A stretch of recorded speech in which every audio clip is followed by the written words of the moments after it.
Hello everyone, and welcome back to my channel and werewolves.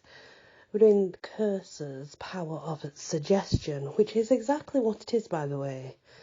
Basically, the curses are real, but what's important to note, it's that if the person you are cursing believes very much in curses, then that's all it takes. That's all it takes for it to work. It may not be a werewolf movie, but Drag Me to Hell instantly earned recognition as a modern horror classic not so long ago. A good storytelling combined with impressive cinematography is appreciated in any genre.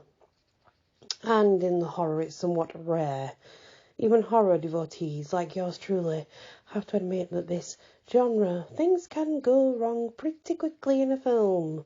Among its many achievements, Drag Me to Hell manages to say something very interesting about curses.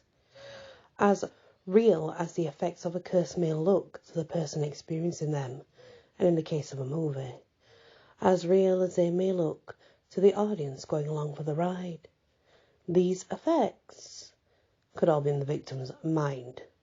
Seriously. Watch the movie if you've not seen it, and then watch it again when you have. You'll understand. The ending may be nothing other than the main character attributing something supernatural to a slip and a fall, and a boyfriend may be seeing nothing other than a natural threat, considering where Christina ends up in the film's last scene. It's refreshing, it's a clever film, standing out from traditional Hollywood curse movies that left no ambiguity in Thinner and The Ring, for example. Only supernatural causes are possible reasons for the protagonist's misery. Sometimes life does imitate film. When everyone tells a character she's imagining everything, she might be doing just that. Are most curses nothing other than power of suggestion? To use the Drag Me to Hell, for example, we have to admit that anyone who has seen the film has a hard time forgetting the gypsy woman's hideous visage and the shocking actions she takes to plant a curse on Christine. An effective curse has to work as potent psychodrama for its victim to get the bad news on every level. Can such dramatic magic be enough to transform flesh? I've never seen any evidence to suggest this is possible. Strong power of belief has resulted in more subtle psychosomatic effects, though the best example of this is stigmata. Extremely devout people actually pray for the wounds of Christ to appear on them. Sometimes these wounds do manifest. What's most fascinating, however, is that the wounds appear according to where the person thinks the nails went into Jesus' body. If the crucifix on the wall has palm wounds appear. If the nails are shown on the wrists, then it's in the wrists.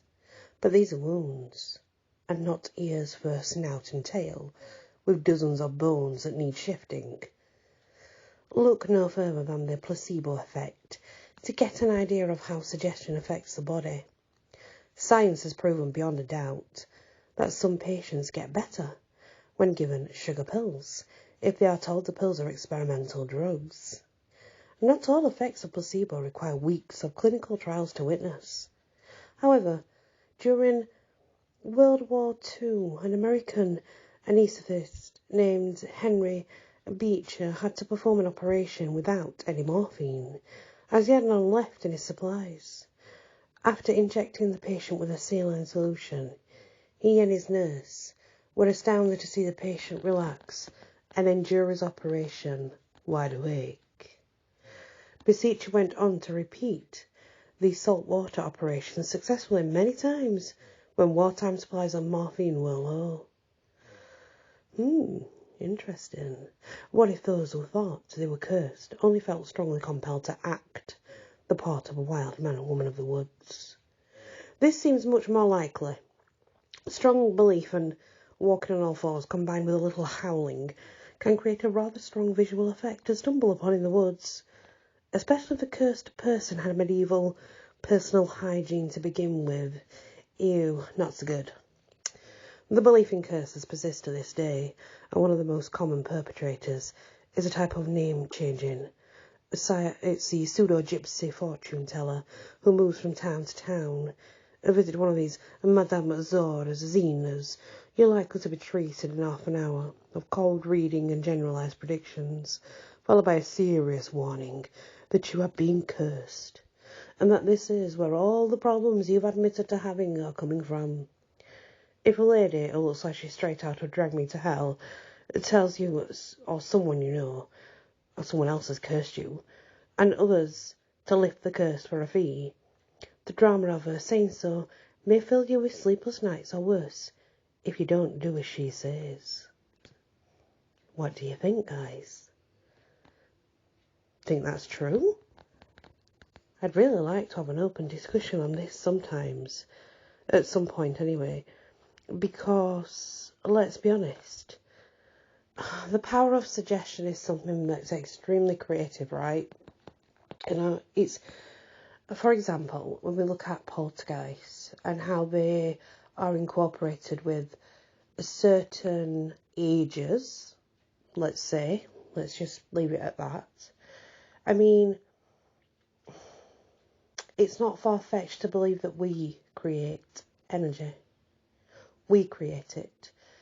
It's not too far-fetched to think that we can overthink things in our mind and create something from it and totally believe it. I mean, if you did any of my other courses that I have put out there on in my classes and stuff, I went through and explained how when I was doing psychology and stuff, even our mind can produce what's known as false memories, but to us they are completely real.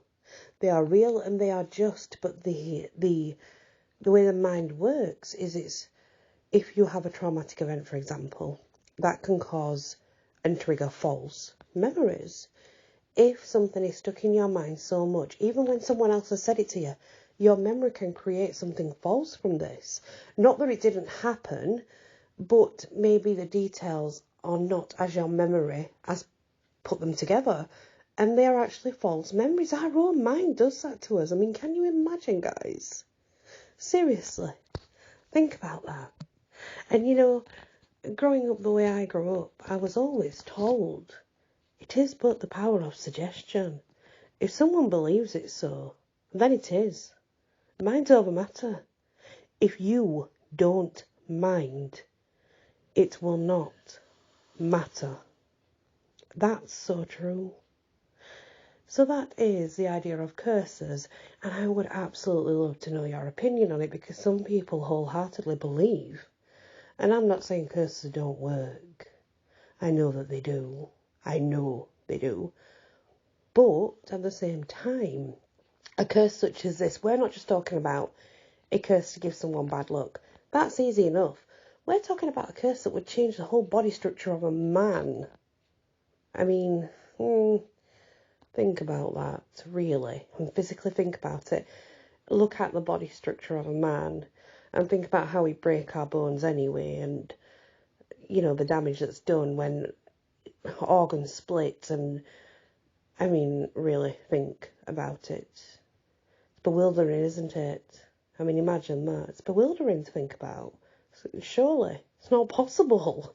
Like, looking at the anatomy, how? Just how?